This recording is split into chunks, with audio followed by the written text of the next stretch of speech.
So when you're making tessellations, sometimes I find that using a grid can make things look rather stale. If you're using a 2 by 2 inch square, you could certainly create a grid and repeat a 2 by 2 inch tessellation on it, and then you kind of fill it like wrapping paper. But my feeling is that this is an art project and I don't want to really make wrapping paper. I'd like to make some art. So here's some different ways that I've kind of done that. So sometimes I find that starting with your tessellation piece in the middle and then repeating it but not touching an edge is a nice way to kind of fill the space, and then to pull one off to the side and illustrate that as well, so people can see what's the module and then what's the tessellation. So it kind of makes for a nice display of an artwork. So you could see some of the other tessellations we've kind of played with and created. Here's one that is based on a square. It does sort of look like a grid, but I think it looks better without actually going to the edges of the paper, like I said, like wrapping paper. There's another one, very traditional, but when you're doing the 2 by 2 inch grid or whatever grid it is that you're using, you're not able to do things that kind of go off on an angle. So you're restricted to that grid. So I find, again, doing one in the center and then surrounding it and keep on going until you fill the page without anything hitting the edge of the page looks really nice. Here's another one that was done by rotation of some snails. And again, one pulled out so that you can kind of see what the individual snail looks like. Alternating colors is a nice way to kind of make sure that things sort of stand out. So here's the one that I showed in the previous video that we did the test on. And once you've tested it, then you know that you're going to be able to surround it.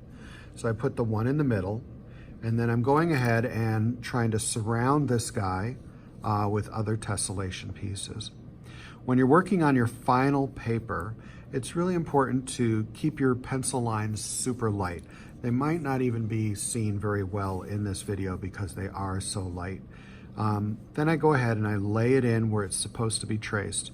Now, because the edge on the inside has already been traced, I don't want to trace it again for two reasons. One, it's going to make a double line, and two, it might make things darker and harder to erase at a later time.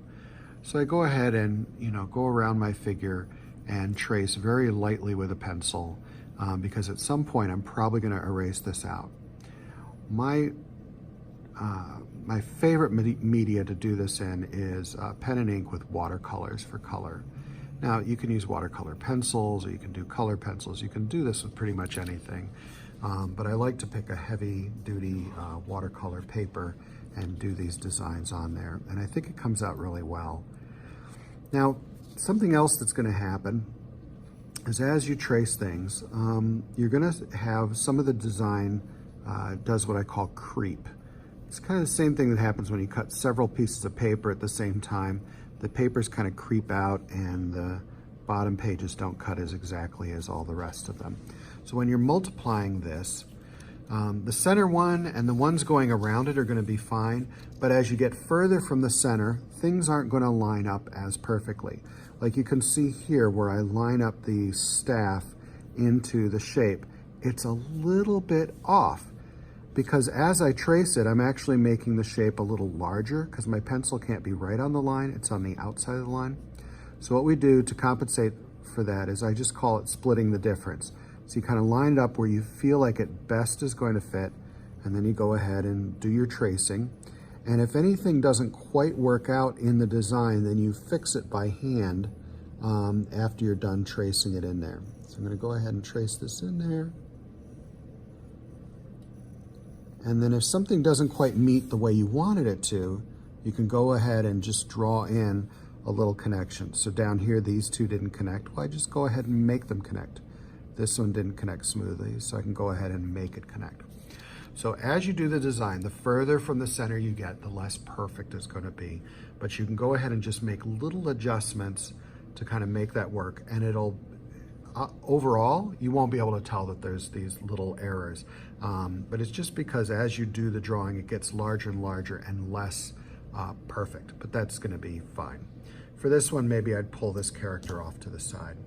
The other thing to pay attention to is if your figure is long. Whatever the longest direction is should also be the longest direction on the paper.